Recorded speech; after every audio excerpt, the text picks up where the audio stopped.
Hey. We're doing it simple today. Hey guys, hello. Good morning and good evening and good night to all of you out there. Welcome to the You Are a Severance podcast with your hosts, Rodnesha Green and my lovely co-host, Callie Thomas. Hello, everyone. Hello, everyone. Have you noticed my demeanor shift, Callie? Yes, I would. Is this in theme with it is Goodbye, in theme. Mrs. Selvig? It is in theme. For anyone who might be watching our pod, which I do highly recommend you do, I felt it appropriate to tribute our dear Mrs. Selvig, whom is supposedly apparently departing us this episode. And I'm a little wispy about it. Yeah, I'm gonna miss the grandma next door puns. Right? No Jack Frost. Right. You know? And the chuckles. No, oh Mog. Oh, Mog. Who's gonna do that anymore? Mog. Oh.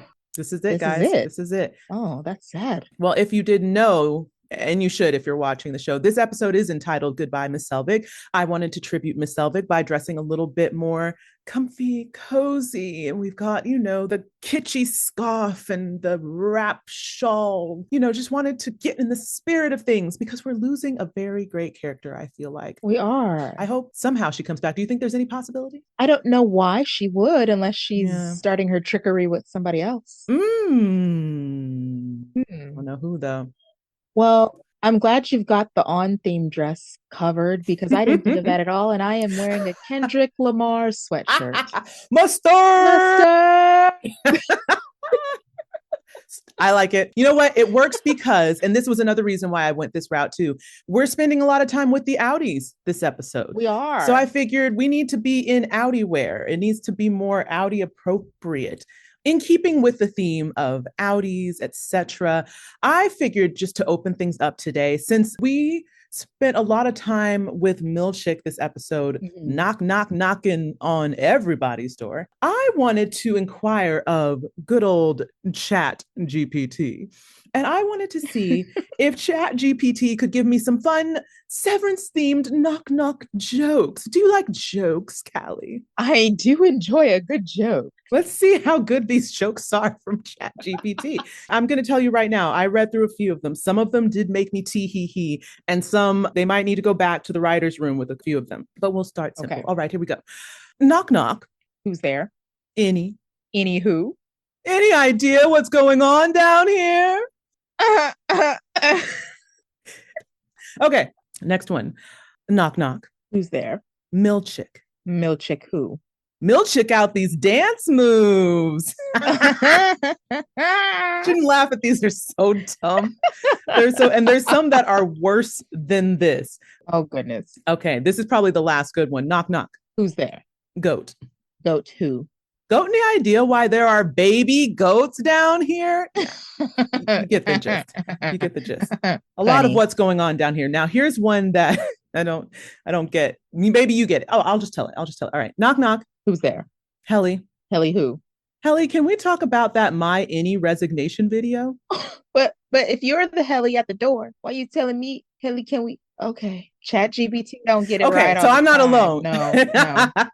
There are a few that I was like, ooh, chat, that's a miss. That don't make no sense. It don't make no sense. That one sounded a little bit like when kids are first learning how jokes work. Yeah. And they try to tell a joke and it doesn't make sense at all. It's just words. Nope. Yeah. And here's the thing. It was even worse because I did actually ask chat to give me some just general jokes as well as knock knock jokes, but the general jokes were not good. So I was like, skip, just give me all knock knocks, all knock knock jokes. We don't need to do any of that. That's so funny. So yeah, I wish you could see these others. There's some others on here that are real turds. We'll have to post some of them. Post bad. You know what? Actually, bad Chat GPT severance jokes. I want you to do it on your chat and see if maybe you get a better result than I did. Oh yeah, that's always interesting to see. I'm curious. Two different people's. I'll send you mine and you can send me yours. Okay. Well, let's go ahead and get into this episode because we've got a few things to cover. Well, with that said, let me get into the brief summary that Rodnesha did not write, nor did Chat GPT. So I hope you like it. Here we go. Goodbye, Mrs. Selvig takes us deeper into the tangled web of innies, outies, and Lumen's grip on them all. Mark's outburst at the end of season 1 finale, "She's alive," is brushed off as just baby banter. But Devon is not so sure. Should Mark dive back into Lumen to uncover the truth about Gemma? Meanwhile, Helly deals with her innie's bold rebellion, juggling the PR nightmare that has stemmed from her innie, the illuminating severed floor video footage, and a ruthless game of corporate chess. Bye bye, Miss Cobell. Hello, Mr. Milchick's promotion. Mark, Dylan, and Irving wrestle with the emotional fallout of their dual lives, and Lumen's omnipresence cranks up the tension, culminating in a showdown between Mark and Cobelvig that leaves us with more questions than answers. Boy, does it. And we're going to talk about it. But before we do, I'm going to give you guys our cast breakdown this episode. So as we mentioned last episode, we don't need to read off the main cast, but I do want to just mention that 2 of our mains do make their return to us in this episode. And that is going to be Michael Chernus, who is Rick and Hale, and Jen Tulloch, who's playing Devon Scout Hale. Oh, I don't know if they gave her the Scout Hale last season, or was it just Devon? Yeah, when I saw this, I was like, I don't remember the hyphenated last Yeah, name. I don't remember the hyphen, but it's there. So, so I guess she's not going anywhere. Guess her and Rick are here to stay. Anyway, our guest stars for this episode are Dari Olafsson as Mr. Drummond, or as we like to call him, Beardy, Bob Balaban as Mark, Alia Shawkat as Gwendolyn, Adrian Martinez as Mr. Saliba, Michael Seabury as James Egan, Sydney Cole Alexander as Natalie, and Stefano Caranante as Dario. I always think I'm going to be able to say that. And then as I get to it, it's like, so I think it's just all the ends are a little overwhelming to look at. Yeah. All right, our co-stars this episode are going to be Mark Kenneth Smaltz as good old Judd, Donald Weber Jr. as Patton, Grace Rex as Rebecca, Jules Forsberg Larry as waitress, Derek Headland as Lumen security guard number 1, Johnny Bermudez as Lumen security guard number 2, and Merritt Weaver as Gretchen, uncredited, which, Callie, you called it. I called it. As soon as Dylan answered the phone and I heard her voice, I was like, I was right. That's Merritt Weaver. I did too. And the funny thing is I didn't go looking for it, but I heard it and I was like, Callie was right. She was right. So I look forward to seeing that performance down the road. And this episode was written by Mohammed Al-Masri and directed by Sam Donovan. This is our credit breakdown for this episode. So let's get into it. All right, let's talk about this cold open. Just as last season, we've got a pretty packed cold open. I think they're all going to be like this because this is what we have come to expect from Severance. So we open seeing where we left off with all of the innies just before that OTC gets turned off. And then we pick up with Mark awakening at the book reading, right? So he has just yelled, "She's alive." Then he switches back to his outie self. And Devon notices immediately that her Mark is back and she goes over to check on him.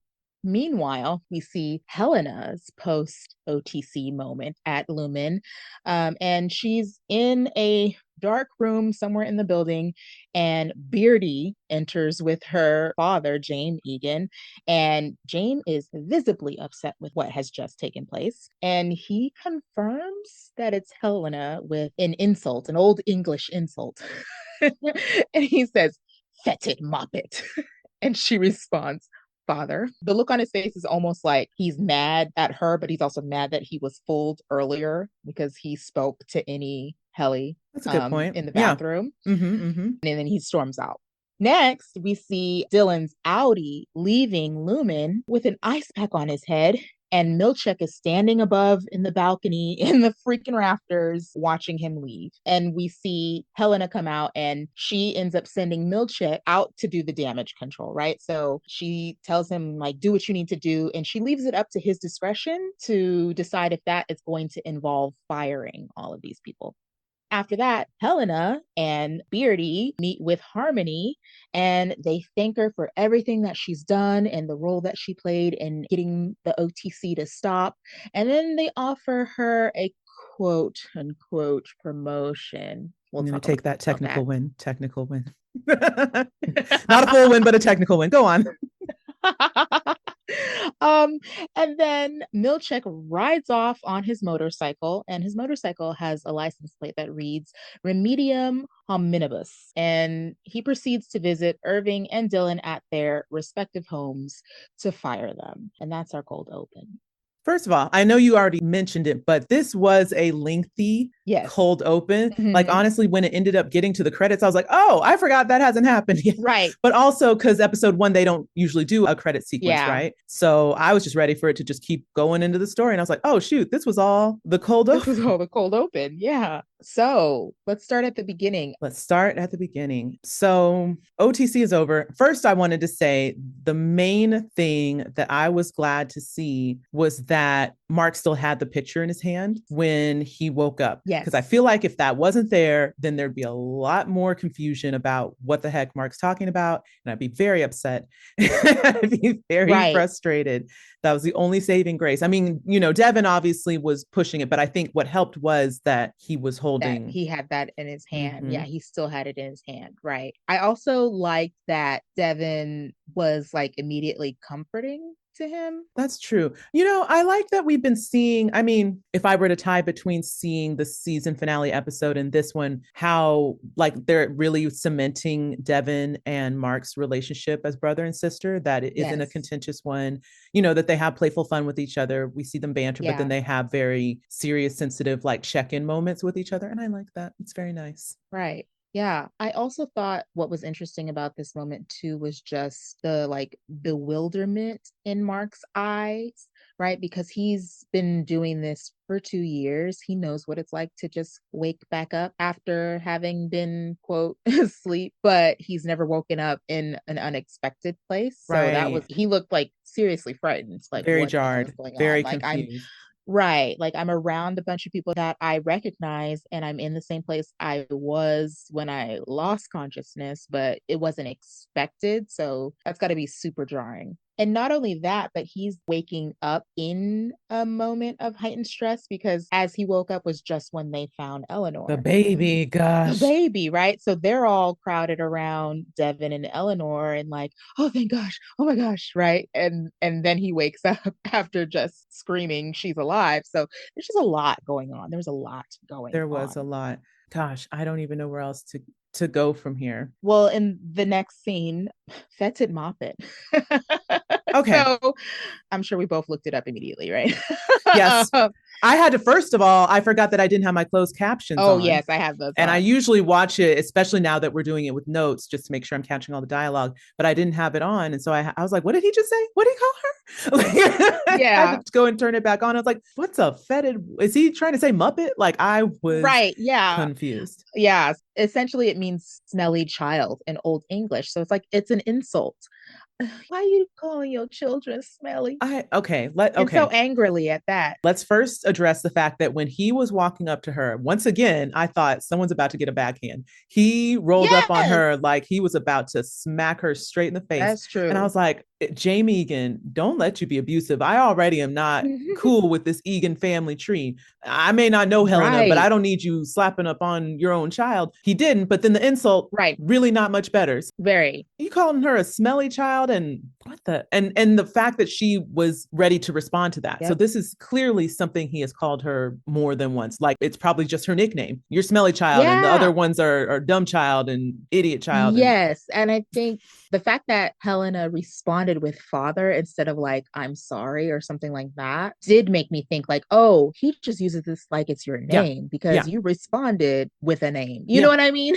Yeah, that's true. Was crazy. That's true. But when that happened and she responded, I immediately was drawn back to haaaaard's break room when she's talking to Dylan and she's like, what's with the screaming, the yelling old man? Right. Yes. So I was like, so verbally abusive dad, clearly, this is the vibe. This is what the day to day. So now we understand why that's what haaaaard is hearing in her subconscious. It's like, yes, exactly. This has been a routine thing throughout her life to just be chastised and chided by your own father, which is awful and explains a lot.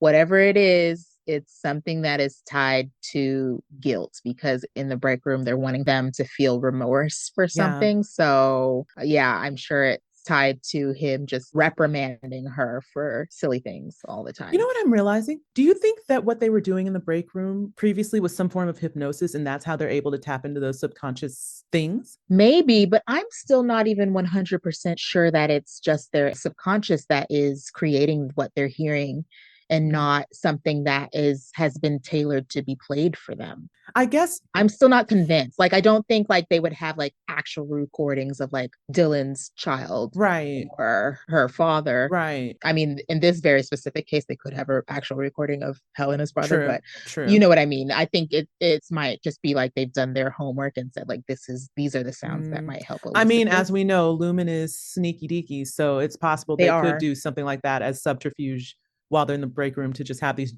generic kind of muffled sounds that, and especially now that we know, jumping ahead a little bit, that they do intake forms when people apply and they ask them what their reasons right, are for wanting to sever. yes, So yeah. if they're giving that personal information away, then that's useful fuel that they can use down the road. Right. But yeah, I mean, I do like the It hypnosis. just occurred to me. I was like, Yeah, are they hypnotizing them? Maybe that's why they're able to it like could be. access these traumatic or impactful moments that resonate with them. Yeah. I don't know. We'll never know, I Yeah. And guess, I because the wonder, break room's gone. right. Well, I was going to say, I wonder if the break room or any type of version of it is going to end up coming back. Who knows? Okay, well, moving on from fatherly insults. Okay. So yeah, Dylan. I Poor Dylan. when he was walking out of Lumen with that ice pack, that big old ice pack on the top of his head, I was like, what excuse did they give him? Did they even give him an excuse, or did they just send him out of the elevator with an ice pack and he just Confused AF. I was just like, oh man, he's got to be waking up in so much pain because, yeah, with the ice pack, I was already thinking about his arms, right? But I forgot that Milchick, he like, got tackled? tackled him. So, yeah, he definitely, his back probably hurt, The homie probably has a concussion, to you be know, all honest. kinds, the whole body. Yeah. Ah, Poor thing. Poor Dylan. I just remembered thinking to myself, he must really need this job, because I'd be asking Mm-hmm. some questions like, who do I talk to about Mm-hmm. like what has happened to my head? Can someone explain? I'm here super late. Yeah. We addressed that in the previous episode talking about the waffle Yeah. party. Like, I'm here extra late. I don't really know, or maybe he does. We don't know if they explain that to their outies ahead of time. I'm Right. here late. I got a ice pack. I've got a lump on my head. His arms are probably fatigued. And he's like, I don't know why I feel so sore and like worn out. Can someone explain to me what the heck happened at work today? And even for him to keep working there after the whole OTC incident, like you woke up and this man was fussing at your child. What? That's true. That's It wild. is. It is. And then we move on to Helly, right? Mm-hmm. Or Helena, sorry. Helena This is gonna and be like Milchick. Bert Herb all over again. I can't distinguish the two. But we've got Helena and Milchick. First of all, I love how they have paired these two off in this dynamic, and from an acting stance, getting to see these two, who I think are both very brilliant, go toe to toe with each other Yeah. and have this kind of like devious, get the job done by any means necessary Mm-hmm. type of demeanor that they both kind of echo in one another, with a few exceptions, because obviously she's still an Egan, she's still head honcho, Right. but it's like that same kind of underlying drive and initiative to get this done at all costs. And it makes me wonder what Milchick's motivation is, Mm-hmm. why he's such a diehard purist, lumen apologist. Yeah. And also that he's gone from dealing with her in a superior subordinate relationship to Mm-hmm. when she's out, it's a completely different relationship. Okay, this makes me think when you say that. This is a little bit of a tangent, but it connects. So we know Helena is an Egan, Yeah. knows Lumen. Do you think she knows entirely what goes on the severed floor, or is she somewhat in the dark because she is severed? Because I'm wondering, does she know like that Milchick is fully authorized to break room her or do whatever to her? Right. That's what I was wondering because, you know, in this episode, she's in the office so much, right? And we Mm-hmm. see later on that she's in the office even before they have decided to send Helly back to Right. work. So I'm like, has she always had a Lumen job and she has just transferred from non-severed position to a severed position? Right. How much do non-severed employees know about what's going on the severed floor? Or is she aware? Or was she just always aware because she's an Egan, like you said? And if so, is approval from her father the only driving force for her to go down there if she knows she's going to go down there Mm, to get tortured? right. If she knows, I don't know that that's a good enough reason to do it. Yeah. Because there was a little bit of nebulousness when she started, right? And she was having the Mm-hmm. whole like running out the exit door, coming back in, and her whole like, oh, she doesn't want to be in there. And she seemed kind of surprised that she wasn't Yeah. taking to the severance procedure, or that her Right. innie wasn't like all on board immediately. So that made me wonder, like, does she know at all what goes on the severed floor, or has she come to learn it in the aftermath of Right. things, or has she always known it, even going into it, and was just like, yeah, that's fine, Right. whatever you need to do to her, whatever. Yeah, it's a little confusing there. Hmm. Not sure. Okay. Tangent over.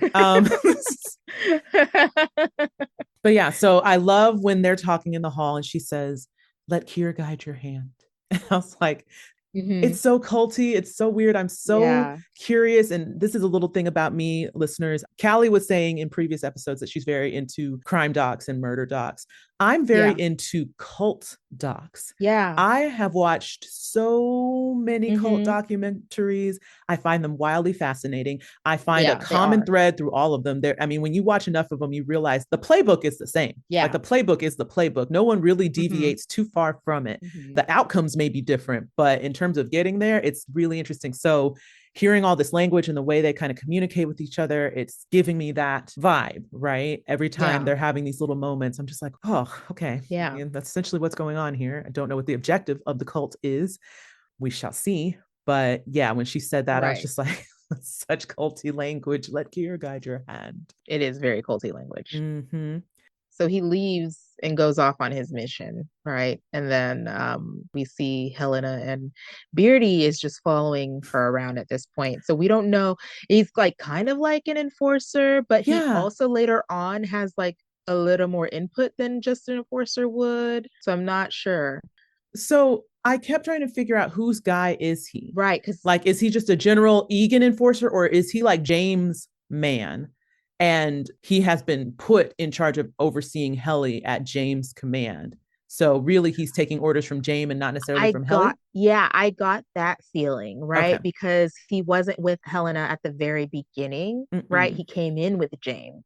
So I got that same feeling that I was like, now he's like, he probably left and was like, stay with her, Yeah. So it's a check on her, which kind of, again, watch her. sucks because you're doing Yeah, all this to try to prove your worth to your dad. And then he's like, well, clearly she can't do it. Make sure she gets it done and does it right this time. Don't right. leave her side. And it's just Yeah. like, oh, now you've got this guy who's watching you. It's like having a micromanager, right? Yes. Yeah, definitely. So anyway, she and Beardy go into the long boardroom and Harmony is waiting at the end. And it was really funny to me because she apologized immediately. Mm-hmm. Well, no, she thanked her immediately and then she offered her the positions that we want you to come back. We have a new position for you. And then you have that wonderful line from Harmony where she's like, I demand an apology kind of thing. Mm-hmm. Yeah. And she said it with such a chip on her shoulder. I think she really thought that Helena was going to say they have nothing to apologize for. But she was like, I I apologize. My apologize. father apologizes. The board apologizes. Like, yeah, whatever And we you need to see do. Harmony And go it like, like, uh-huh. wait, what? I She was was ready like, to oh, I fight. wasn't I was expecting ready to that. I was ready to throw hands. And now I'm like, oh, Oh, okay. okay. I welcome your contrition. And she said it with such a like an exhale too. She's like, oh, like as if I've never gotten acknowledgement for the things that I do. I've never gotten credit from you guys. I've always had Yes. to fight.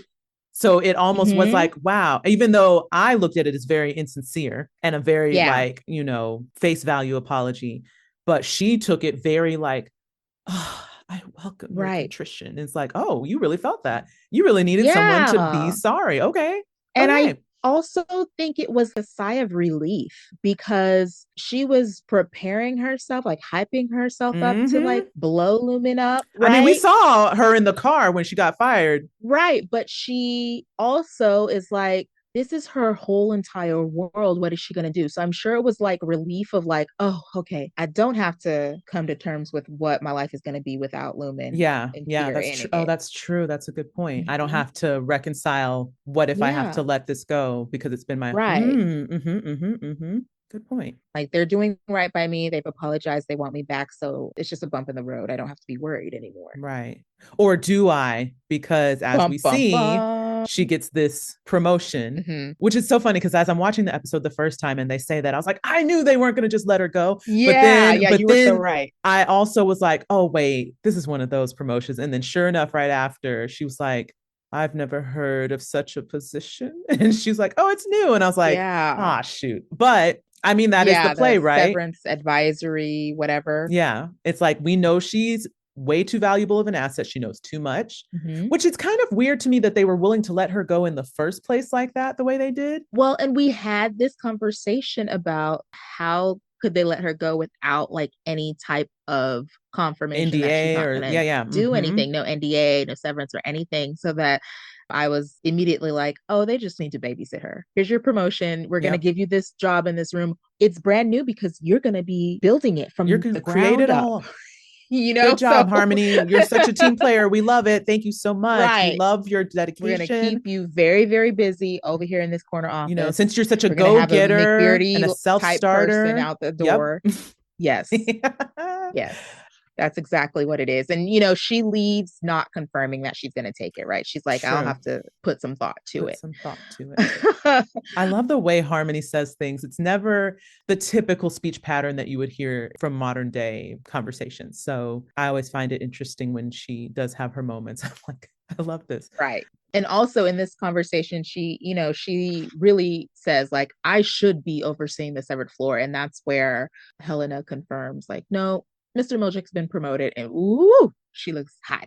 She did not look happy about that. And this is this is making me question more. We've already kind of questioned it a little, what the relationship between Milchick and Harmony was, because you can see that he's so put off by any reminder of her presence in the office in the last episode, and is just so annoyed and unnerved by it. And now she's just like, you did what? You gave my job to him, right? But I just remembered when she said that, I was like, oh, so they offered him that job on the spot as soon as he snitched, super fast. Yeah, so he had that job as soon as Cobell walked out that door, essentially. Absolutely. But yeah, I did find it interesting, and then we'll move on.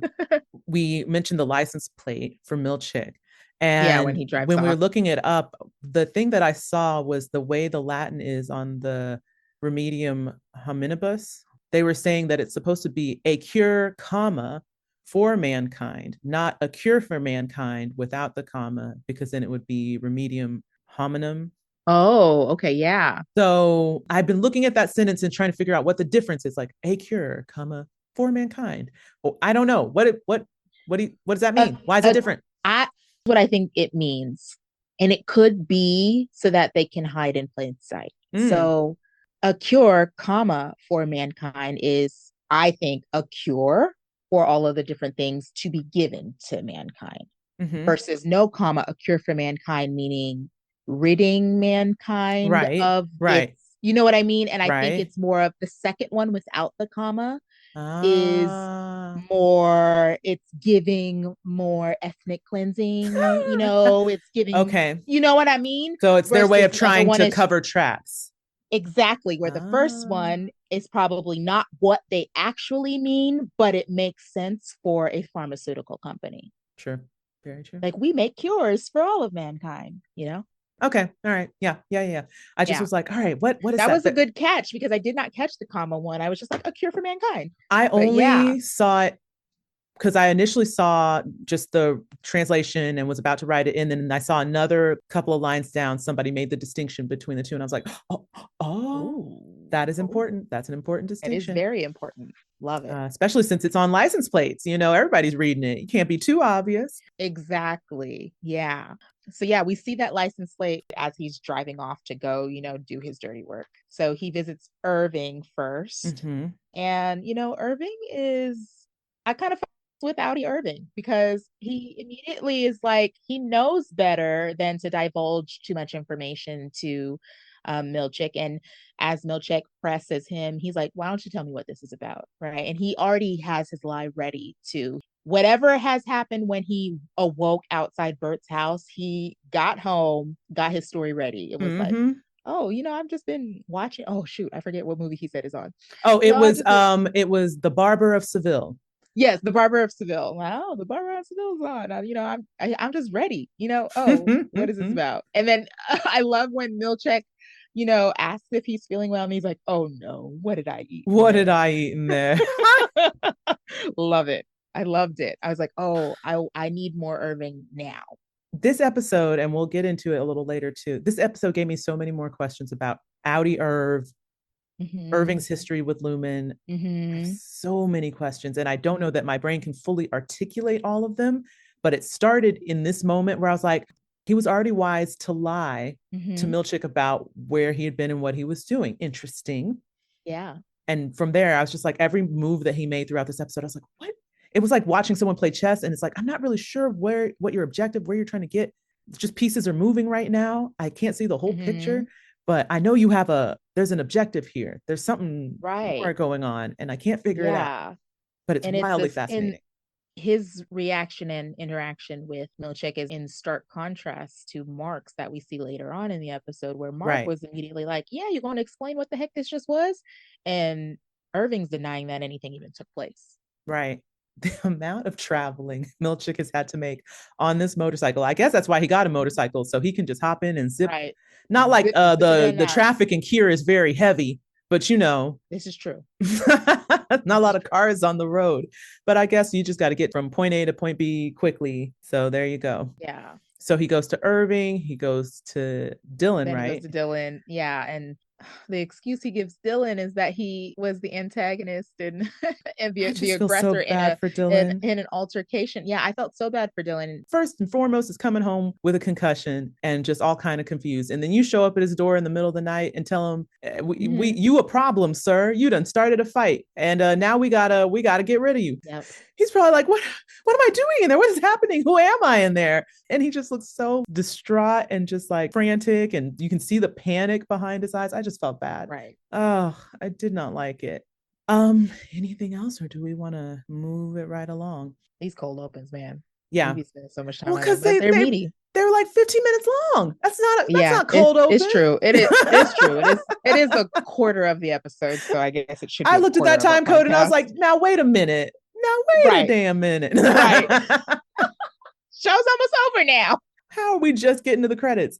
So this will be quick, guys, because we're not going to get too into the weeds with the new opening credit sequence. New. I said, oh, they changed it. We didn't even do our other special episode about the first one We yet. didn't, but we're going to do it this time. We're going to do it this time. We are. We love a credit sequence. We've made mention of this in the previous season. We love it. Love the music, love the vibe, love all of it. This one, I definitely was like, okay, get your brain in gear, because they clearly were dropping hints in the last one that kind of alluded to the trajectory of the season and different characters and things. Yeah. And so seeing it all brand new, I was like, okay, what is this one trying to tell us? What's this one going to be about? But we're going to get into a deep dive of the credit sequence because it is very involved. There's a lot of little scenes, little animated moments that we want to like specifically dial into, but we're just going to address a few small points that stood out to us just in general with seeing this new sequence. Callie, what stood out to you with this one? Well, I think just there's so much, it's super overwhelming, but just the overall thread to me was that there are other people, even though Mark is still the main focus, there are other people throughout. Like we get little Irvings, we get Helly and Miss Casey switching around, we get Miss Cobell's empty head, we get some Irving on a cup. I think we get some Kier morphing into something else. Like there's a whole lot going on, and it's just like, yeah, we've got a lot of other storylines now that are holding more importance. So that's reflected in the new title sequence. So it's just like, oh my gosh. There's so many little humans running around that are not Mark. Yes. The few things that stood out to me, much like you, I noticed more faces, more people, more bodies. In particular, I saw a lot of like back and forth between Helly and Miss Casey. Yeah. Which I mean makes sense because now these are like love interests for the different sides of Mark. And now both of them are actually in play, right? Because Miss Casey is very much to some extent alive. So clearly this is going to be a crucible point for Mark of like, how do I manage this both internally and externally? I also noticed that they had in the original sequence, like different versions of Mark. But in particular, we saw like there were two specific characters. There was like a Mark in a red onesie and a Mark in like work clothes. So I assume that's like an any outie thing. But there were a lot of inversing of roles where like one minute it feels like it's from this person's POV, and then all of a sudden it's from the other person's POV. Yes. And I was like, okay, interesting. And then I kept trying to figure out what was with the balloon theme when we got the new promo material just for the show before it even aired. Yeah. And I just thought it was from the balloons that Milchick gives Mark. And okay, because they put his face on a balloon. That's fun. But it was everywhere. Yeah.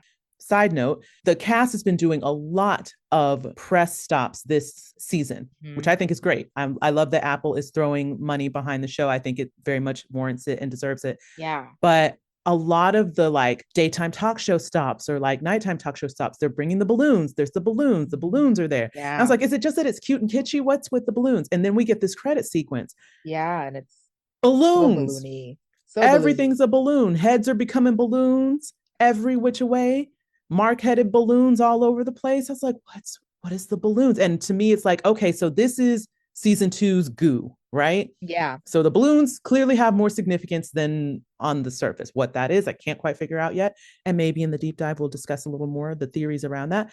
But clearly, balloons have a weighted significance in the season. What that is or means, I don't know. But we couldn't figure out the goo. And then that ended up being a very important detail last season. So I'm like, how are the balloons going to factor in this season? Beyond just kind of representing not being able to like have a good grasp on reality, what is going on in your head and in reality because of the severedness. Yeah, it's something more than that. So yeah, that's all that stood out to me. Do with that what you will. But we're going to go ahead and move on. Do you want me to take this section too? Since that one was pretty brief. All right, so we're going to move on post title sequence. And now we're back at Devon and Rickon's house. Devon tries to figure out who any Mark was referring to when he said she's alive. Rickon offers the explanation that Mark clearly was referring to the baby. That's what I assume. And Devon's like, okay, maybe, but maybe not. And you can tell that she's not fully convinced. She's kind of hanging on this point. She really wants to flesh it out. But at the same time, it's been a long night. It's been a crazy night. Yes. They're all kind of tired, and she doesn't want to get too out of character and make it too much of an anxious point. So they kind of resolve it. But then, knock, knock, knock, Milchick shows up at the door after his long night of checking in on folks and asks if he can come in and speak to Mark. And I love the way Rickon is kind of like, yes, sure. So anyway, they all go sit down at the table. I love that Rickon and Devon join Mark, and it's not just Mark and Milchick, so he can't get over on Mark. But Milchick begins to explain the evening and the OTC and what it is and how it has allowed his innie to be out in the world for the past 39 minutes. And Milchick basically is trying to get Mark to fill him in on what happened that evening. He says it's very imperative that we know exactly what happened. But I love that Devon is interjecting this whole time. She's just kind of like, wait. Oh, but what about? So she's not letting him get over, not for 1 second.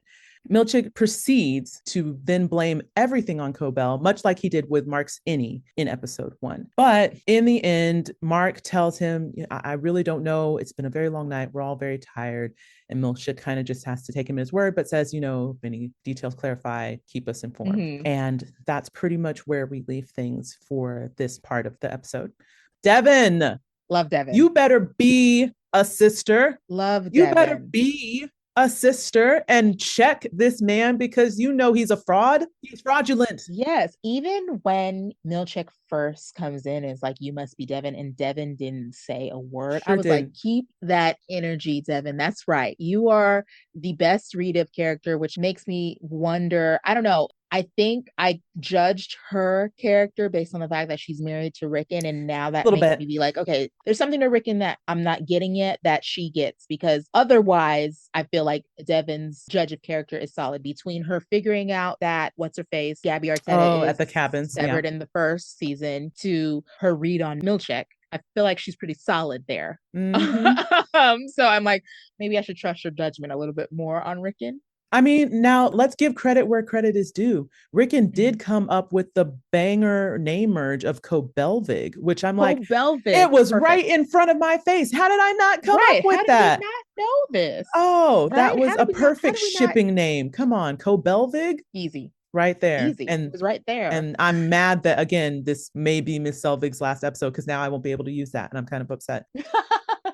So I think just in general, Devon's very intuitive. I wanted to say that maybe she was on high alert because of what any Mark might have told her during the party, because we again never saw that conversation.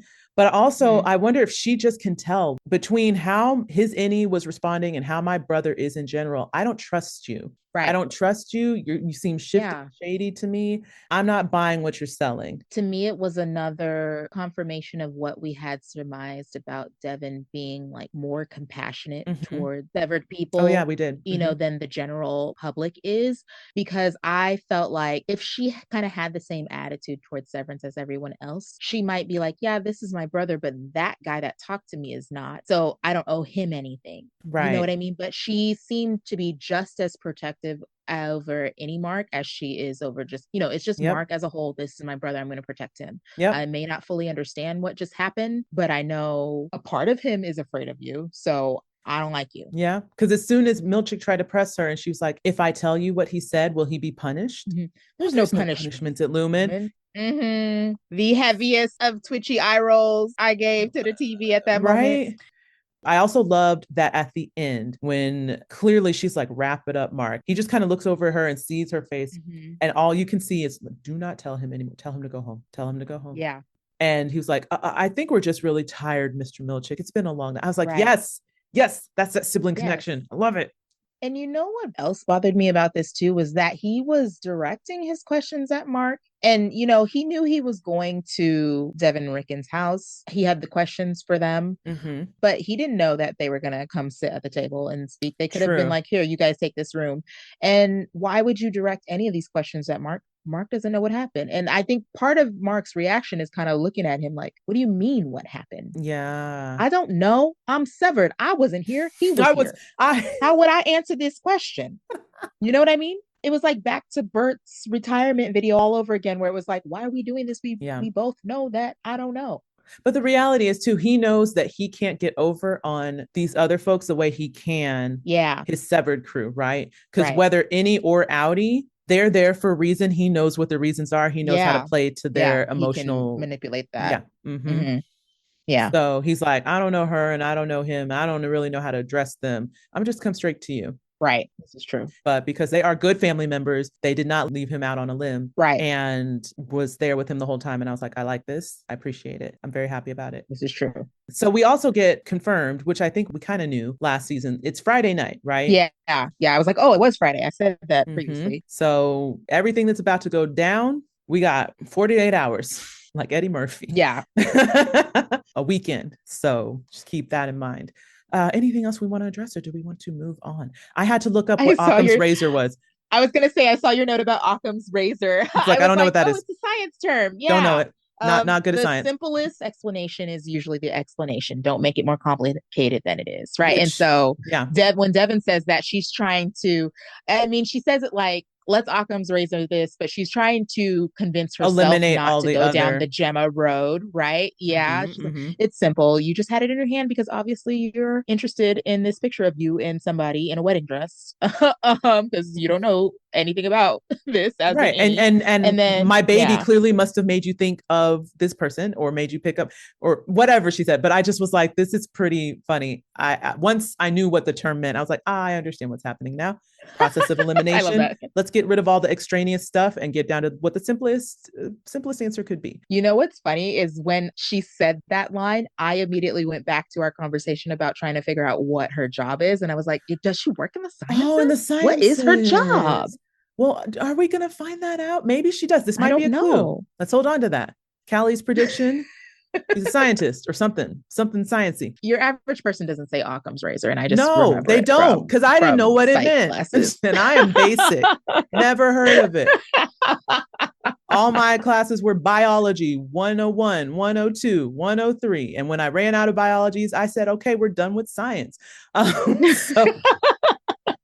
that's so funny. All right, let's move it right along. What's next? Okay, so then we get a little bit more from the end of this night because man, Milchick has had a long night, but his night is not over because he has to go back to Lumen and check in, right? So in this, we get a little montage. We get Irving looking down at the map with Bert's name on it, and he's kind of studying that, like, my innie had this in my pocket. um, where we don't get more than that, right? And then we see Milchick riding his motorcycle back towards Lumen, and we see Dylan, poor Dylan, sitting on his couch being stressed. We don't know if he's told his significant other or whoever, whatever, we don't know. And then we see that Helena has started watching the footage from the severed floor, and we're like, oh, yep. How back is she going? You know, how far back is she going? Is she just watching the night before, you know, for the OTC? What is, you know, how much is she going to see? But then we see Mark arrives at home and he tries to go knock on Kobelvik's door and he gets no answer. And then this little section ends back with Helena watching the video footage, and she gets to Helly and Mark's goodbye before the OTC, and she sees the kiss, and then she rewinds and watches the kiss from another angle, and she zooms in. And you know, my immediate thought to this was, I would expect her to have a reaction of disgust, but it was a bit more of a reaction of jealousy. That was my take. When we got to this part, I was much like you, ready to see her be like, oh, how dare she? How dare she put my lips on some rando, any whatever. And when she did a, rewind, oh, different POV. I was like, what is happening? Yeah. I was like, what? Wait, is she jealous? Is she envious? Does she wish that was her, but it is her, but it's not her? Are we finally acknowledging that there's a distinction between Innie and Outtie because she's got this love on the inside? Right. And it made me think, what else do we not know about Helena? She doesn't have a ring on her finger that I can catch. Does she have a significant other? Does she have time for anything like that? Has she been like repressed her whole life because she has that tyrant of a father? Like, I was wondering all these things. And you know, for those of you who are watching all the way to the end, you know, clicking past Apple TV trying to autoplay to something else, which I do, so that you can get the special talkbacks after. So Dan Erickson does share, like, she's maybe realizing that her innie has a fuller life than she does and is experiencing these things. And so I loved getting that insight from Dan Erickson, because just a little look from Britt Lauer communicated all of that to me. I was like, yes, that's exactly what I was thinking. She did it so well. Well, yes. So I know we have this whole little montage, but I feel like I lingered more on this particular exchange with Helly. And every moment that she had in this communicated something that, like you said, I have so many more questions than I have answers now about who Helena Egan is. And am I feeling sorry for her? Right. Do I feel sympathetic towards her? Because I feel like that's what y'all are trying to get me to feel sorry for this girl. And she's a part of a destructive force, but at the same time, she's a product of her environment, maybe, or something. I don't like how conflicted I feel right now. I feel very conflicted. But yeah, very much like you said, what Dan Erickson alluded to is what I read was like, wow, wait, my innie has a boyfriend? My innie has a romantic interest? Wait, but and it seemed like, but I don't even have that. But like, I don't. Yeah. That's definitely what I read from it, was like, how does she have that and I don't have that? And what the reasons for that, I don't know. Like you said, I don't know if it's because I work too much, I don't have the time, I'm heir to the throne, I don't get to have a love life, or if she's never even tried to pursue love because she doesn't know it or understand it because she's never received it. Yeah. And, you know, just leading up to the kiss too, when they are joking around, she does like have a little chuckle too. Is a tiny moment of softening towards her innie, because we know how she feels about her because she sees that she's human. She's like, fully realized human, maybe more human than you. Yeah. That whole moment told so much with no words. The writing and the acting in this freaking show, it upsets me how good it is, because moments like these can exist and breathe without any explanation. And we all receive it and get it. We all understand it. We intuitively connect to these moments by the way that they are shot, filmed, composed, and acted. And it makes me sick how good this show is. in that regard. Cause I'm like, the fact that y'all can just communicate this so easily, y'all make it seem like it's so easy. And I know it's not. I know y'all put a lot of work and a lot of hours into making it what it is, but just the end product is like, wow, I didn't even have to ask or wonder. What I'm grabbing from this moment is exactly what you guys are communicating. 100%. Right. And Britt Lauer, gosh, yeah. So sickeningly good. I've said it before where I'm like, ooh, I don't like Helena. I don't like her. I don't want more of her, but I do because I'm so excited to see what Britt does with her across the whole season. It's going to be fantastic. I know it is just based on this episode. And what I'm loving about this episode, the fact that we got a whole Outtie episode, is we are rounding out these Outtie characters and they've got dimension and complexity. And we're not fully giving it to you all. It's only episode 2, baby. You got to wait it out. Right. But what little fragments they're giving, it's like you said, it's hooking me. It's making me want to know more. Well, I don't like her, but I do want to see more of her. I want to understand her better. I want to know how we got here. I want to see more of Milchick. I want to know what the heck Milchick's background is. Oh, yeah. I got so curious about Irving from this episode. Like, I love that there was very little, but also a lot given to us in what these characters, these characters are and what they're all about. Right. And when Dylan walked down the stairs in the cold open, I immediately said, "Howdy, Dylan," because he's the only one that we didn't get any. Like, we got a piece of Irving. We didn't get any of Outtie, right? Because we saw him at his house, but that was still his innie. Yeah. Yeah, true. That's true. Yeah, we're getting all the Outties now. All the Outties, and I love it. Do you want to speak to any other parts of the montage? I mean, most of it was pretty self-explanatory. Yeah. So we are now at the section that we call Devon, Doors, and Drummond. Do you like that? But it's the next day, we believe, Saturday morning. Mark gets a text message from Devon, says, the least I can do is treat you to some diner food after everything we went through. So they agree to meet at Pip's Diner, our favorite spot. Oh, Pip's. In another portion, we see that Dylan is about to go back on the job trail and he's got an interview at Great Doors. And we'll talk about that. Yes. Fun little nod. It starts off great, but then it gets derailed by his admission to being severed. Dylan.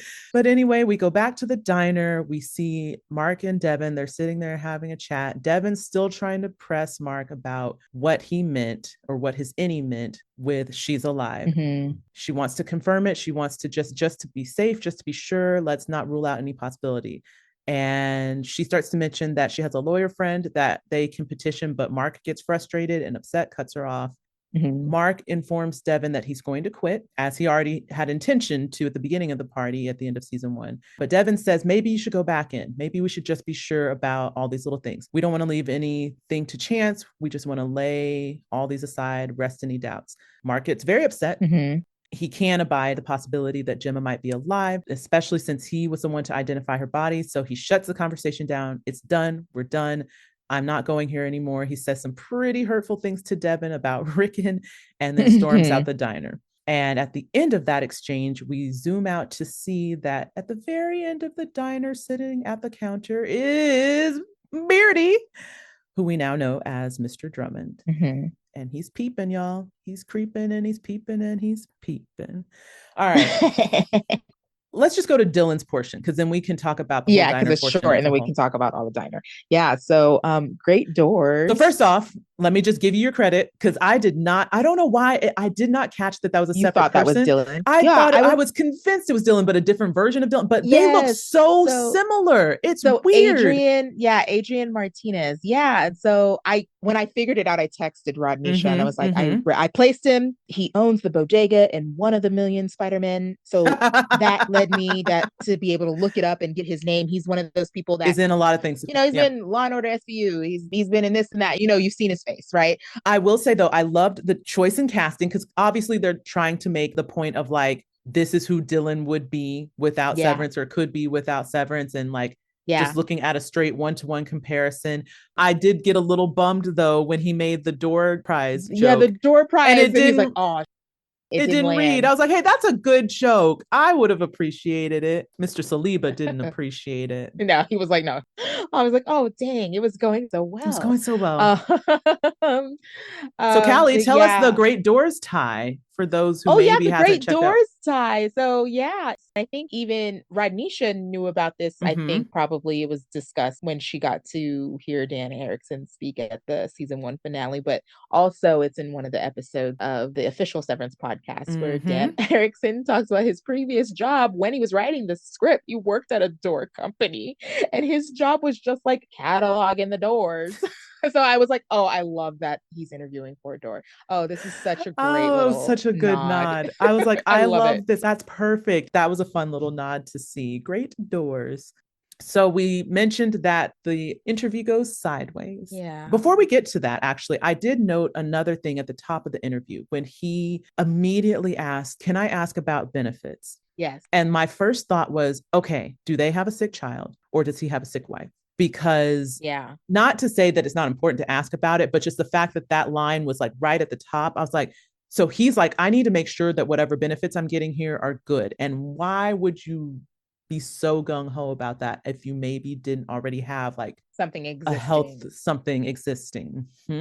Yeah. And Lumen probably has good pay and benefits packages, and he's now out Yeah. that. So it's like, I need something that's going to be comparable to what I was getting Yeah. before I need to make sure my family's covered. And so that was the first thought I had was sick child or sick wife or sick somebody in that house. I don't know. So we don't have that officially confirmed. It was just my thought. My little radar Yeah. went ping, ping, ping, ping when he said that. And I just wanted to make note of that so that if somewhere down the line that gets revealed, Yeah. I said it first. No, I'm just kidding. But yeah, so going back to the end of the interview, I understand people's aversion to severance Yeah. and the procedure and the company of Lumen. Yeah. I don't like the way they are treating the people who are severed. I don't like it. Yeah. I don't like I don't like it either. discrimination. I don't like it. Yeah. He tells him, we're looking for a certain kind of person, not a certain kind of two people. Two And I'm people. I just was like, again, I was just like, people just fearing this thing that they don't understand, right? right. Because you're not getting two people. If he doesn't work there anymore, guess what? He's not getting switched on and off. You are Yeah. never gonna deal with yeah, there's not an on and off thing when he's not there anymore, we hope. Yeah. Oh geez. But yeah, when he said Lumen, I was just like, don't do it, Dylan, just make something up. You don't have to show that you're I'm like, severed. make up the Just doors, because it make started something with him up. saying like, oh, they make their own doors They in there. make That's their doors in the house. unconscionable. Da, da, da. Yeah. And I would have been like, yeah, you should see those lacquered finishes. Whew, they're terrible. Right. Come on, Dylan, play the part, seal the deal. Poor Dylan. I was just like, dang, how hard is it going to be to find another job after Lumen? I mean, the way things are going, pretty hard. Yeah. And it just makes me think of all the different ways in our current culture, economy, job market, these discriminatory things happen. Like you think about people who have, prison records and are trying to get jobs and how they're treated in a subclass of like, well, we can't have you here because you did time. And even though you have served your time and are trying to reform your life, we don't want to take that chance. And we don't need that kind of employee here. So sorry, not sorry. Right. And it even made me think of how people sometimes approach folks who have dissociative identity disorder. Yeah. Or disabilities in general. True. Also true. So it's just shining a light on that. And it's not pretty. My final thought with Dylan, I was a little not happy with my boy when his wife called and he was so upset and angry with her. And the way he was addressing her, I was like, now hold on. Now wait, I understand you're frustrated. But literally he picked up the phone and was like, read the room. I would have called if it went well. Right. Oh, if I don't answer the first time, don't call back again. Sir, I'm your wife. Hold up. Who are you talking to? Who are you talking sideways at? And then he said something else off-putting after that too. Oh, I think she was trying to like console him and he's like, stop being nice. Yeah. I was like, get the what? next one. Okay, maybe I don't like Outtie Dylan as much as I like any Dylan. Right. What is this attitude? I don't know. It rubbed me the wrong way. And she was very patient with him. She was very patient with him. Afterwards, he was like, do we need wipes? I'm going to go get wipes. We need the wipes. And I was like, in that moment, I was like, oh, I identify with that. Being like, okay, I'm already out. What else can I do while I'm out here? Because I just need to be out of the house for a little bit longer. Yeah. I just need to, it was like, he's like, I don't want to go home. I was just like, I just need to be away from these kids just a little bit longer. Oh, let me go get some wipes. What else do we need? Anything else? Anything? Last call. We need some milk. We don't. Well, I'm gonna just walk the aisles. We're gonna need some. And text me if you think of anything. Oh, that's too real. Oh, but yeah. Okay, so that's Dylan's segment. So Devon and Mark in the diner. Where to begin? I like this aspect of Devon, which is just, I want to do right by my brother. Mm-hmm. And if there's any possibility that what his innie said could lead to us finding out something about the love of his life, Right. I don't want him to sidestep that. And I know it's probably going to sting a little bit to press, but I'm going to press. Yeah. And so, again, that's another good, loving person in your life type of thing. Like, we're going to try to lean into the hard. Mm-hmm. I know you don't want to lean into the hard, but I'm going to press you on this because I know ultimately this could be beneficial to have this information. Right. Now, Mark rears up like a cobra and tries to bite her. But oh my God. He's so rude to her, right? So dismissive of the fact that she also lost someone too. I didn't like that. Yeah. You know, and she's like, Gemma was my family too. I also had a loss. And he's just like, well, I trump you because that was my wife. And she says, you know, I'm affected by it too. And he was like, if Rickon died and his body was burned, I wouldn't be affected. So and I'm just terrible. like, just because you hate Rickon, her husband doesn't mean that she felt the same way about your wife. And also, how long are you supposed to give somebody who's grieving grace? Because I feel like you're out of that. Your wife just died, grace period, and you're being to your sister and she's just trying to be helpful. Yeah, it's painful, the idea that you could have been duped or bamboozled in some way. But if there's any hint of truth to it, wouldn't you want to figure that out? Because whatever it is, there's a chance that something worse than death is happening to your wife. As someone who has had some family losses, like, yeah, there's a window of time for understanding, but at a certain point, you're just being a jerk. You're just using this as a crutch to keep people at bay and be in your feelings all the time and not let anybody, like, not go through the healing process. Essentially, it's like, I want to stay in my discomfort. I want to stay mad. I want to be angry at the world. I don't want you to push me towards healing. And I think some of that is, if I heal from this and I allow for these other things to come in and be potentially true, then I'm losing her. Right? Yeah. If I hold on to this anger, if I hold on to my grudge and my disgruntled nature with how the hand I've been dealt, then I get to hold on to her that much longer. But if I go through the process of healing and allowing for these other things to come in and these other things to be true and other people's feelings to be taken into account, then where does my grief go? Where does that person go? You know? Yeah. It's a part of the therapy process, but yeah, holding on to that is not fair to others. And I feel bad for Devon too, because it's like, Devon probably wants to be able to grieve with Mark and can't, because Mark wants to be the only one who can be upset about this. And this is her brother. And it's like, I want to be there for you, but I also want to be able to grieve with you because we both lost somebody. And I can make space for you to have your big feelings about it. Of course, it's your wife, but can I have my feelings about it? And you know what? This conversation we're having right now makes me rethink my stance on the whole them wanting to name Eleanor, you know, give her the middle name of Gemma. Yeah. Because they're meaning it in a way to honor someone that they lost too. True. And they can't, because Mark is not ready to share that grief and move through it with them. Good callback. And I think at the beginning I was like, yeah, I agree. F you guys. But it's his wife. Now you don't get to, now I'm more sympathetic to their reasoning for wanting to name well, her now first. We're seeing more of the fact that they did have a genuine connection in and of themselves to Gemma, and not just by way of Mark, right? Not just in-law. The fact that Devon sat there and was just like, okay, all right, get it out. And she didn't yell back and she didn't get upset or up in arms, but you can tell that wounded her. Like, you could feel that knife kind of to the gut when he said that. But we do get confirmation also that he did see Gemma's body, right? Yes. So I know there were a lot of theories out there that was like, was there a body? Did he ever see a body? Maybe she got cremated before he could. So he saw a body that looked like Gemma's. Yeah, he had to identify her. Right. Now, again, what's going on? I don't know. How they retrieved Gemma or some iteration of Gemma, we don't know. We know that they have debunked cloning. We know that Cobell is not above robbing a casket and desecrating a body. So I don't know. But yeah, so we get to the end of the conversation and we see Beardy there, Mr. Drummond. Did you notice the tattoo on the hand? Yeah, on his hand when he's drinking his coffee. Frolic, huh? Frolic. Find that interesting. Yeah, that's the one you identify with. Right. And what does that mean? And is Frolic a little more nefarious than even we were thinking, right? Because we know all the Tempers really have an undercurrent of not good, right? In Kier's eyes. Yeah. But should we be more concerned about Frolic than maybe like malice or dread or whatever. Yeah, I don't know. Or I'm curious if he has them everywhere. If he has all of them hiding somewhere. Oh, he's one of That was just the those, one we saw. like the red dragon in Hannibal. Yes, yes. Good Shirt comes memory. off and there's just tats everywhere. Cats Kier everywhere. quotes everywhere. Kier's face is on his back, just right. 9 core values all up and down. Oh, gross. Yeah. All right. I think we covered that pretty good. Okay. So we catch up with Irving outside of his apartment at Lenore Lake. Mm-hmm. Then we see him making a call at a payphone, just so funny because we talked about how difficult it is to find a payphone. And we don't know who he's trying to reach, but he reaches a voicemail and we hear him say, okay, you're not picking up. I get it. I want you to know my innie got the message. Bum, bum, bum. And for me, at first, I thought he was speaking to Bert, but then we see that Bert is actually in his car watching him make that phone call. So, not talking to Bert.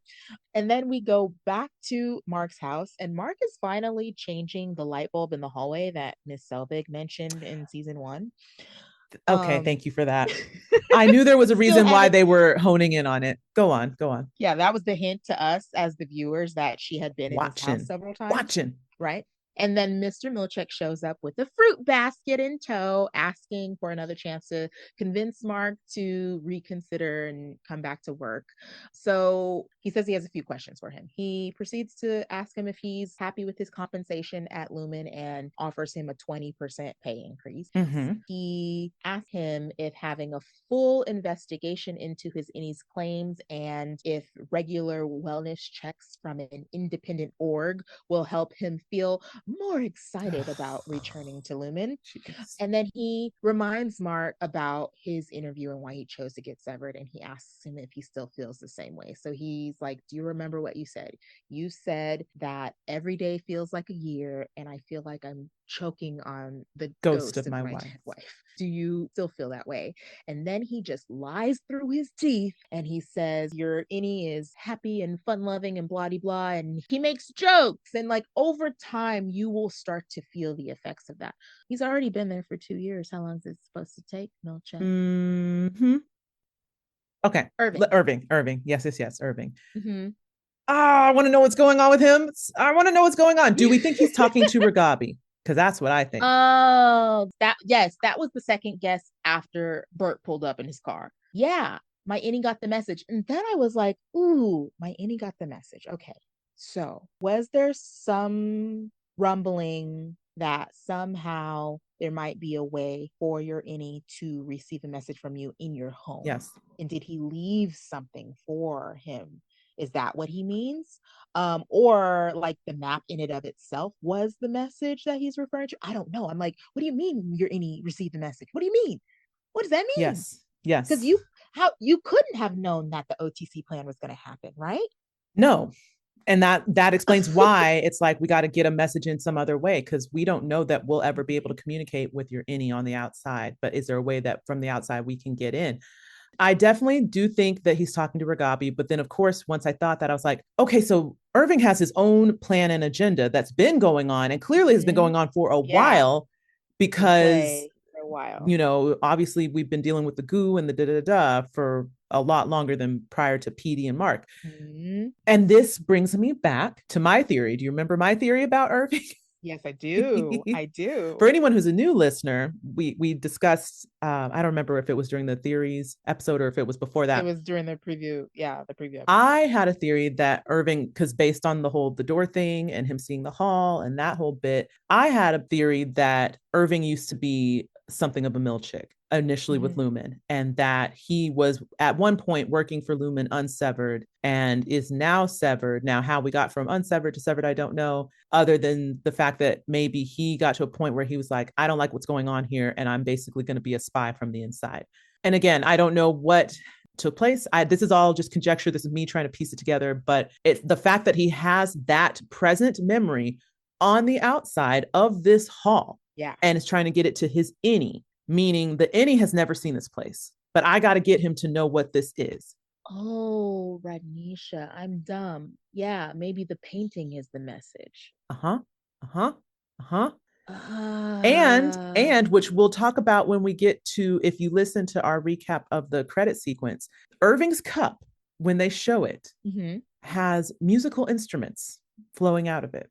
Yes, And I think this it does. connects to what's happening with the messaging, etc. And I'll leave it at that because I want the rest of it to be for the Mhm. folks that tuned into this special episode. But I just I'm staying on that. Again, I'm not quite clear on the details of how he got from one position to the other, how he Yeah. got from like one status to unsevered or severed status, Mhm. but he's got all this information on Lumen. He's got all this prior knowledge. He's a cure head on the inside and very diehard, which makes me think maybe at one point he was drinking the Kool-Aid without severance. Mhm. There's a lot, but this Yeah. whole little moment, it was just him making a call on a payphone. And I was like, oh, my brain is unlocking. Mhm. Oh, my brain is unlocking. Yeah. What is going on? Yeah. And again, we already know that Ragabi works in secret, right? Because when Mark and Petey were trying to contact her, she was very like, burner phone. Yes. You don't call me, I call you, that whole bit. So the fact that he went to the payphone to make the call. And the funny thing is, when he went out to make the call, I did think at first that he was going to call Bert. And I was like, Mhm. smart that he's going to go do the call from a payphone because maybe his Outtie, Yeah. especially in light of Milchick showing up at his door, is aware that they might be monitoring him. So we're not going to do it Right. inside the Lumen housing. Let's go outside to the payphone, Yeah. do it from there. Yeah. That's what I thought was happening. And then turned out to maybe not be that. But then Bert shows up. Right. Sorry, go ahead. Yes. What were you going to say? What? No, I was gonna say, I have a question though. Okay. If it's Ragabi, what happened there? Were they like working together in some fashion and then something happened? Because he leaves the message as if he's leaving it for someone who does not want to talk to him, True. right? Because you're not answering, I get it. So it doesn't seem to be like somebody that he is currently on good terms with. True. Now, Uh-huh. and this is a very extended theory. This is a very extended theory. Okay, I'm just gonna go ahead and put it out there because I've been thinking on this for a while. And I was gonna say, with Bert showing up, in light of this, here's my wild theory. This is my wild theory. Mm-hmm. I think Bert and Irving had a relationship prior Mm-hmm.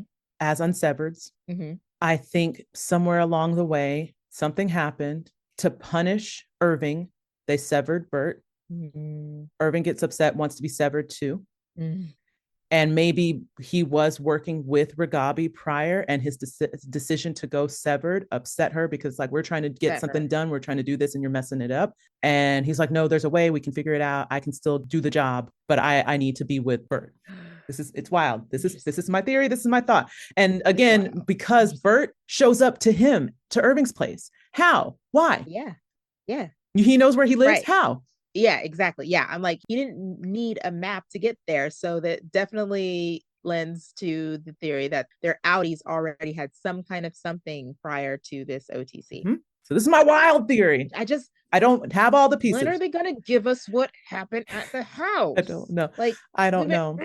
I want to know. I do want to I know. want to know what happened in that switch mid banging on the door, and Bert opens the door, and now it's, you know what I mean? Mm-hmm.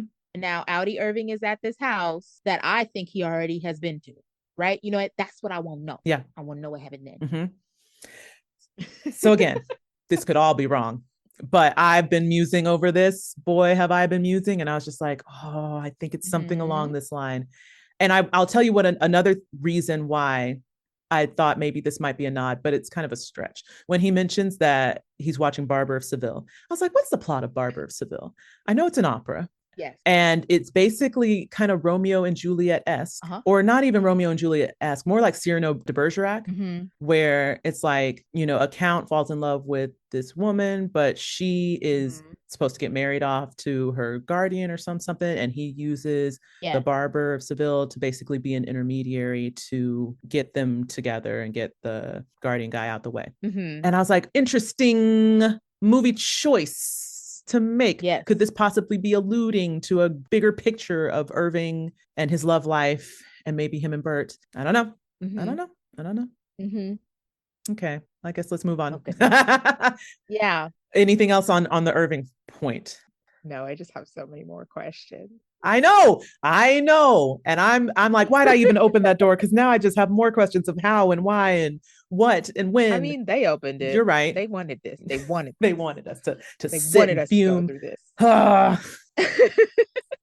So, now we've got Milchie and Mark together again. Our favorite duo, M&M, back at it.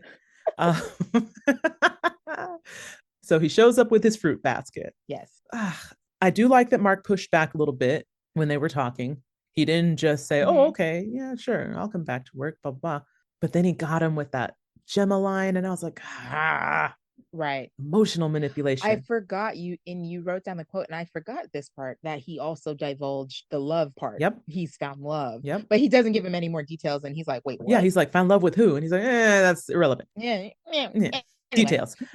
Moving on. Point is, the solace you have given him down there, it will make its way to you. It will. Yeah. And you see the little corner turn in his brain, and I was like, hot dog it, he got you. Well, and I was just like, I hope that Mark is remembering that PD told him the exact opposite of what when you mentioned that in the notes, I was like, I'm glad you said that, because I didn't think about that, but you're right. It's like you got the heads up from PD about this dude. Right. He's like, no, your innie is sad. He just doesn't understand why. He definitely still feels it down there.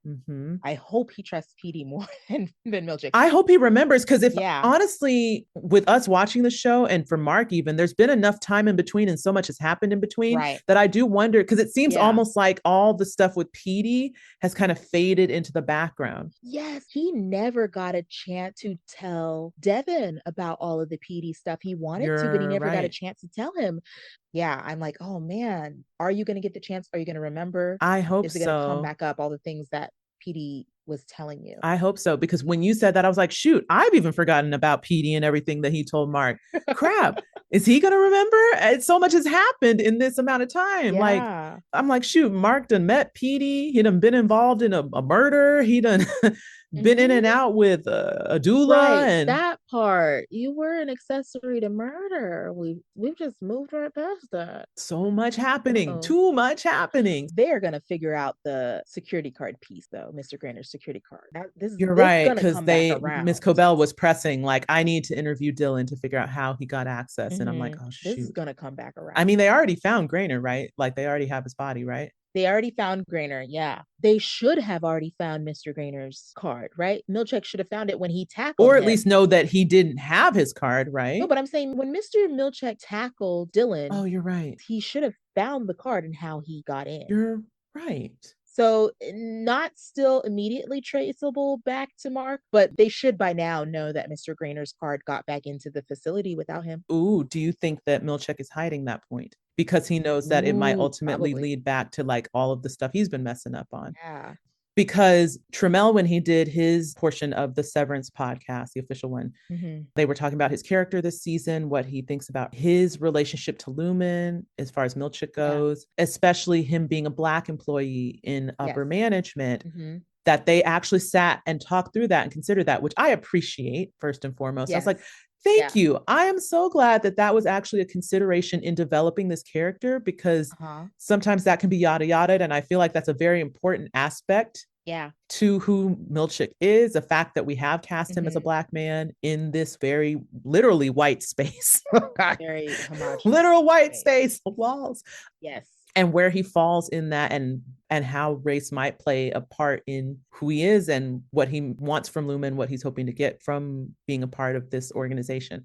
Another thing that he was saying, because they were talking about how Milchick is having to go around cleaning up Lumen's mess. And he was like, not just Lumen's mess, his mess, Milchick's mess. Yeah. Because Milchick, made some missteps and has to he's the one that opened the door to the possibility of what just went down. So the whole thing about OTC even being known of is his fault. So he probably doesn't even want them to get too far down the rabbit hole of pressing how they got in there, because then it's like, well, how did they know it was there? How did they know what the security, and it'll all come back to him. So I wonder if maybe he found the card, took it. Yeah. And that makes sense. It's just trying to keep that to himself. Yep. He's just going to leave it a mystery. Oh man. It's crazy how I don't even know what they got in there.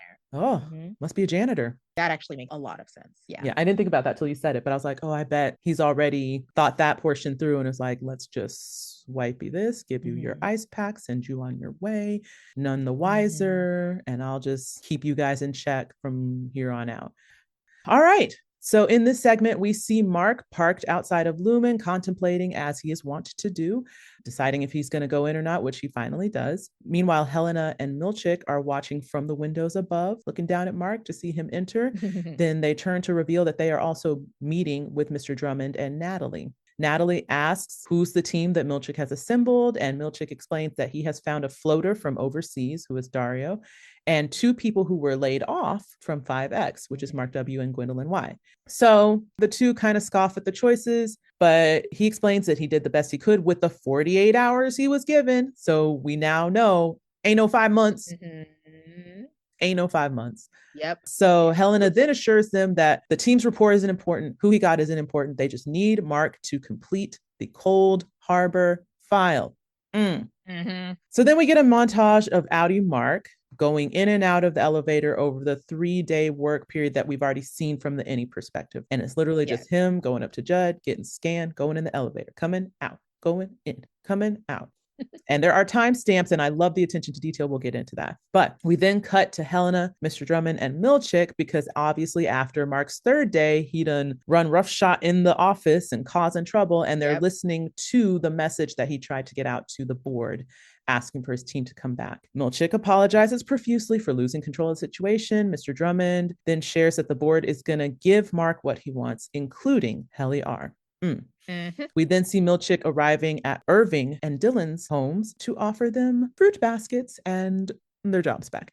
Yes. So then the next day, we see Mark S entering the building, and as he's going into Lumen, we see Mark W coming out with 2 Lumen escorts, because it is Mark W's last day. He is understandably angry and clearly has just been fired up, apparently again, and is not too happy about it, saying that he broke a lease in Grand Rapids for only 3 days of work. Yeah, I'd be a little mad too. We watch Mark kind of sidestep that, go into the building, do his normal routine, and then we get this really nice oneer of it going from Mark to Dylan to Irving to Helena as they all check in for their day's work. All right. I tell you what, the amount of groveling Milchick is having to do, his knees must be real sore and real tired. I mean, just begging and pleading and, baby, please come back. You know I didn't mean it. You know I be saying stuff. You know I be playing. I'm just playing. You know I want you to work for me. Come on, take this fruit. Take this fruit and get on back. Well, before that, the first meeting when he's explaining the team. Oh, right, the new team. So, well, one, I and many of us were right about it not being 5 months, right? But I even overshot it with saying it's been a week. It's just been a weekend.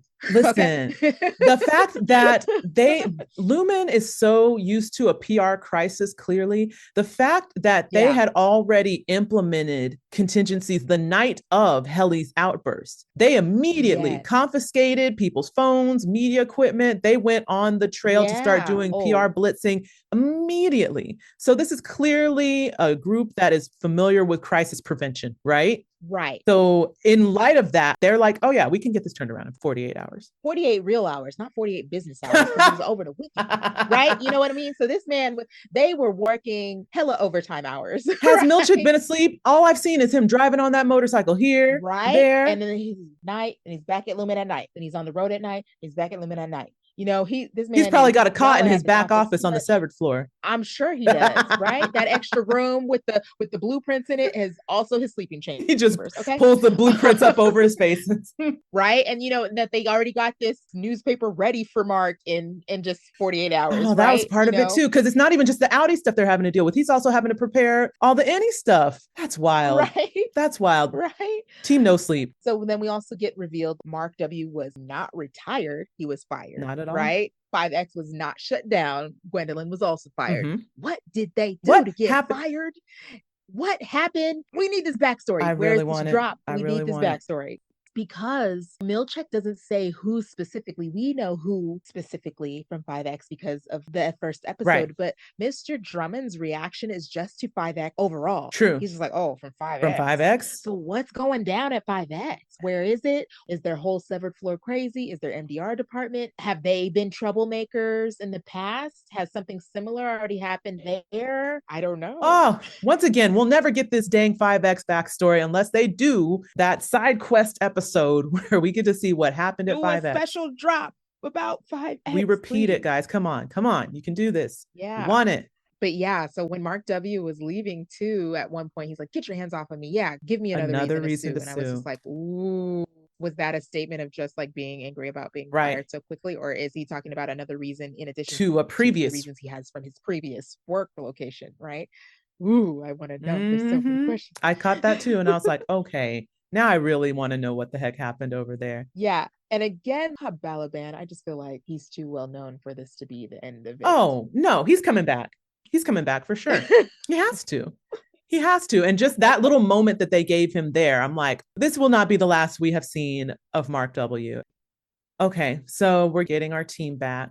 I just wanted to again make mention that I loved that they maintained continuity with the time stamps. Yes, they Because did. I did look Mm-hmm. at like each time Mark came in, we saw Mm-hmm. Judd. Here's the time when he left, correlates to when he would actually leave. And I love that on the third day, the time he left, he came in at like 9:03 and he left at 9:15. And he didn't even realize Yes. it wasn't evening. He's so used to just being the end of the day. Yeah, he was like, good night. And he probably got all the way out to his car. And then it's like, wait, what just Why is the sun happened? still out? What's going on? Judd, even the way he responds to him, he's like, Mr. Scout? Yeah, you here already? And it also is interesting, too, that just going back and looking at it from Milchick's POV, he didn't say to Mark that he was fired. He just threw him in the elevator, right? Yeah. And clearly, because he knows that they do need Mark, he doesn't know in what capacity they're ready to deal with him. So we just need to get him out of here and stop causing trouble. Because in the moment, I was kind of like, wait, so they fired him and then rehired him? I wonder how they explained that to his Outtie. But now it's like, oh, no. It literally was like a day. They said, we just need to get him out of the building, get him out. Yeah. Examine this conversation, figure out what our next steps are going to be. We'll see him the next day. Clearly, whatever his connection to Cold Harbor is something that only he can do. Which is okay, let's talk about it. Why does it have to be Mark? Why? Yeah. Because here's what's interesting. This is what I was thinking. I was like, season 1, we were looking at the way Cobell was with Mark and thinking Cobell's got this weird fixation on Mark. Why is she addressing him this way? Why is she so interested in surveilling him? Why is she so interested in his recollection of Gemma? Why are they so keyed in on this? And at first it just seemed like a her thing. But now it seems very much like no, Lumen has a vested interest in this person and his connection to this person and doing the Cold Harbor file. And why? Well, it made me think back to a theory that you posed. I believe it was when we were doing the Lexington letter episode. It might have been a different episode where you talked about maybe each person is selected because they have an affinity or something that leans more towards one of the four tempers than the others. Right. Okay. And they're each better suited towards culling specific files over others. Right. So maybe there's something specific that like they don't have enough time to bring in someone or transfer Cold Harbor to a different place because they need it by a certain time and they know Mark for whatever reason is the good match towards it. And it sounds like after that's done, they're fine with firing him. But they need him for this because of something he's particularly good at. So I don't know. That is so interesting because in my head I'm thinking, well, couldn't they find somebody from another branch that maybe has the same proclivity as Mark to finish the job? Or does it need to be Mark because it's Gemma? Or does it need to be Mark because he's here right now and we know that these things are time bound? We also know they only get a certain amount of time to work on the file. True, to get it done. And then I have to wonder, is Cold Harbor a new file for him? How long has he been working on it? Because Mr. Milchick said it's a new quarter, it's a fresh start, but he's already 68% of the way done with the file? Done in 3 days? Like you said, it is a new quarter. That's why they had the waffle party last Friday, because it's the end of a quarter. So it shouldn't be a file from prior. Right. So again, that also speaks to why maybe they specifically need Mark, because if it is tailored to him in some way, clearly he's doing well with it if he's already at 68%. You know, maybe somebody else wouldn't have gotten to 68% on it in this time. Maybe. Oh, man. And then it's like, okay, is he going to finish it this week and then y'all going to fire him? And fire everybody else because you only brought everybody else because back of to him. appease Mark so that he would keep working on it.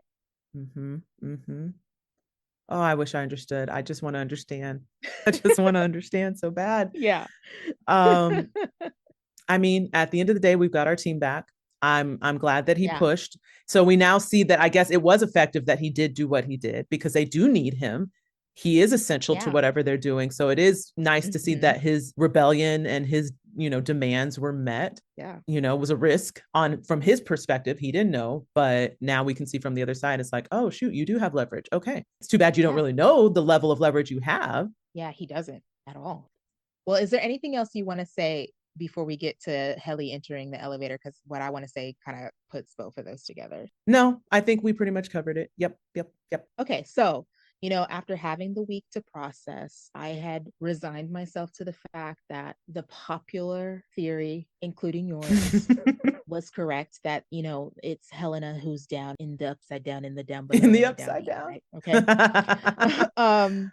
And I had just reconciled the fact of like, okay, we're gonna get the explanation of it in episode right, 2, right. and it's going to be a thing that we as the audience know, but the other innies don't know for a while, right? That's what I thought was going to happen. Right. Okay. And so I was waiting for her to enter the elevator and for them to explain it. Okay, now show us how you did it. Now show us her prep in the elevator ride down, yeah. whatever it is. And I was like, okay, they've only had 48 hours. That kind of gives me an answer to why her lie wasn't set, right? Because I was like, if Helena surely has had enough time to come up with a better lie, right? Right. But it's only been 48 hours. Maybe she's not, she's not as well prepared because she didn't have as much time as I previously thought.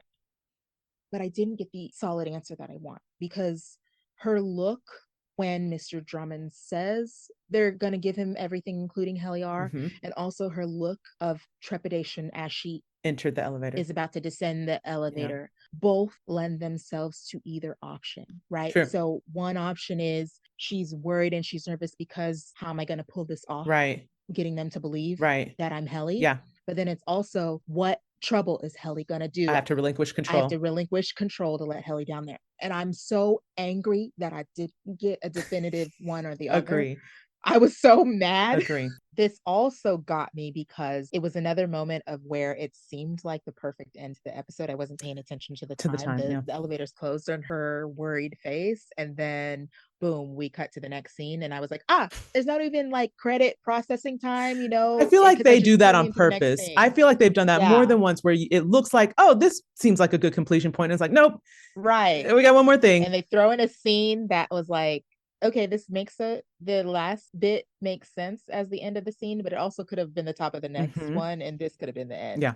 Yep. I agree with you. I think the reason why this episode was so jarring for me, not in a bad way, but it just caused me to rethink a lot of things. But you're right, a case could be made for either direction. Because in my mind, I was like, okay, well, I think the reason why she has that look is like, okay, now I've got to go down there and I've got to try to pull this off as me. She probably was like, fine, I'll go down there, but only if I get to be me, because I'm not letting her loose again. So if you want me to go back, then you have to let me go down without activating my severance chip. And then that made me rethink the motivations, because then I was thinking, now, is she going down there? Now, obviously she's going down there because she has to, because part of the job. But then I also wonder if a part of her wants to go down and experience Helly's world with her own knowledge and knowing of what's happening. That's true. Because now she's got a window in and she's like, I want to know what this is like. I want to kind of be Helly-ar for however long. But much like you, I was very frustrated when she did get in the elevator and it closed and you didn't see no transition, no nothing. Yeah. And I was just like, so well, I thought y'all gonna tell me who it was down there, and you did tell me.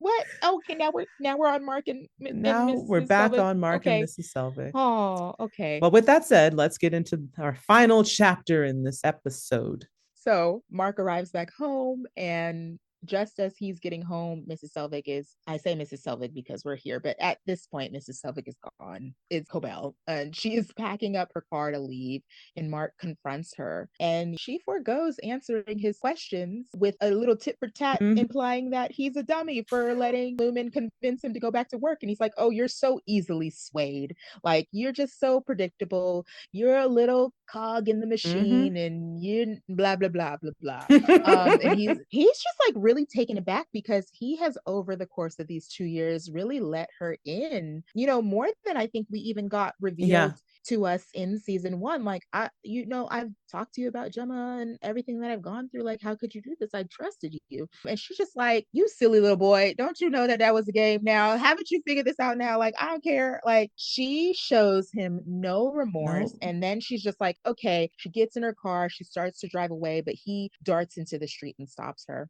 And he asks, what is all of this about? And his final question is, do you know something about Gemma?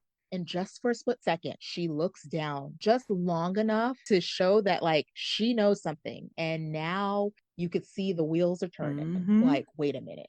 What, is there something to all of this? And before he can ask another question, she screams at him. She just starts screaming, and then she floors it, and she almost runs him over, and she just peels out the same way she peeled off from Devon and Rickon's party to get to Lumen in the season one finale. It's just, oh man, it was wild. And my only thought after this was just like, oh my God, poor Mark is about to spiral because she has confirmed the possibility that he was like so trying to shut down. I was honestly a little bit surprised that she let her guard down enough to show that. Right. And I don't know if she wanted him to see it or if it just was a reactive, like, but I was just surprised that she didn't just maintain just kind of a stoic face. She literally was just like, crap, how did he know? And then he's like, wait, is there something to know? And it's like, well, can't deal with this. Like, right. Rage scream. And I really thought that this was going to be the moment where we got that line in the preview that we kind of hung on to. Oh, the fairy tale one? Like, you're not going to get the fairy tale ending that you're looking for. And I was surprised that we didn't get it right there, because it's not often that a preview is going to give you more than just like the first few episodes in worth of stuff in it. So I'm like, ooh, when does that come back up? When is the next interaction that we get between them? Because this makes it seem like it's done, but we know it's not done. Which means he finds her somehow, some way, or she comes back to him. I don't know which it is, but where do we think Cobella's off to? Obviously, she's being relocated. Do we think she's still in Kier? Do we think she's somewhere else? Just another part of Kier? Yeah, I don't know. Or at this point, she has turned down the job. We also don't know that too. That's true. Yeah, I don't know where she's going, but I know she didn't need to drive off like that. That was wild.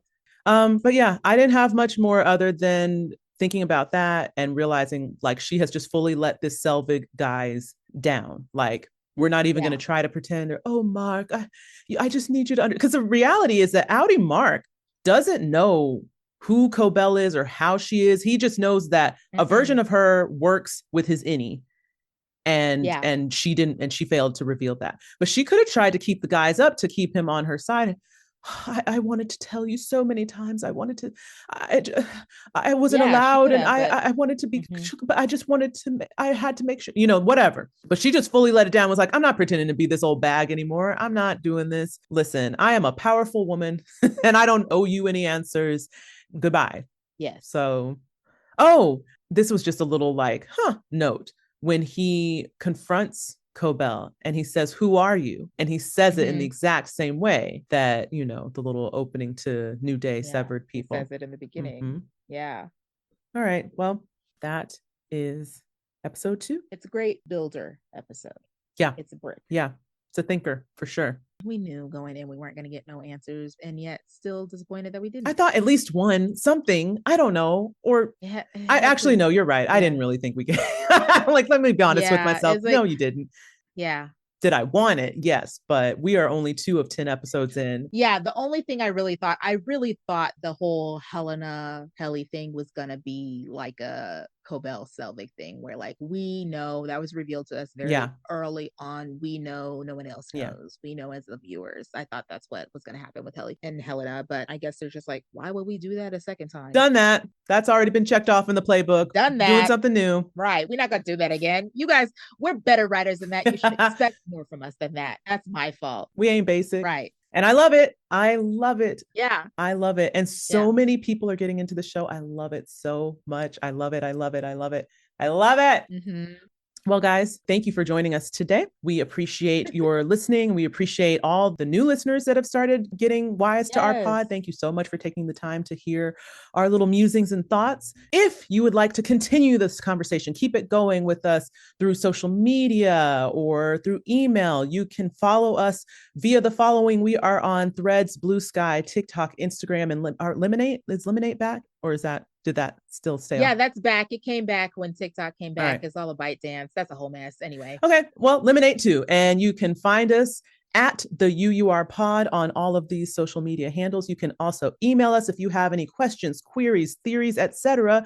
at the UURpod@gmail.com. We will be happy to respond back to you with whatever you want to send it. Okay. Well, not whatever. Don't be weird. But, reasonable things, reasonable severance related things. You got to be clear these days. Also, we would love it if you would check out our Patreon, which is patreon.com/the UURpod. We do have that set up as a way to support the endeavor that we are doing. You can check us out, see what tiers there are available. We have extra content on there, video content, as we have mentioned many times. Sometimes you got to see. It's one thing to hear. Yeah. It's another thing to see. So we have all of that content available as well as along with some bonus content. We will most likely be throwing the bonus content of the breakdown of the title sequence. Thank you. We will likely have a breakdown of the title sequence there as bonus content. So please, if you feel so inclined, and we hope that you do, go check us out on Patreon, support our effort to do this podcast thing and do it right. Membership tiers are available at varying levels. But more importantly, please rate, please review, please subscribe to our podcast. Again, we are available pretty much anywhere you can find podcasts: Spotify, Apple Podcasts, Odyssey, Audible. The list goes on. Look us up, you'll find us. That's all. And with that, this has been the UUR. And remember, I welcome your contrition. We really do.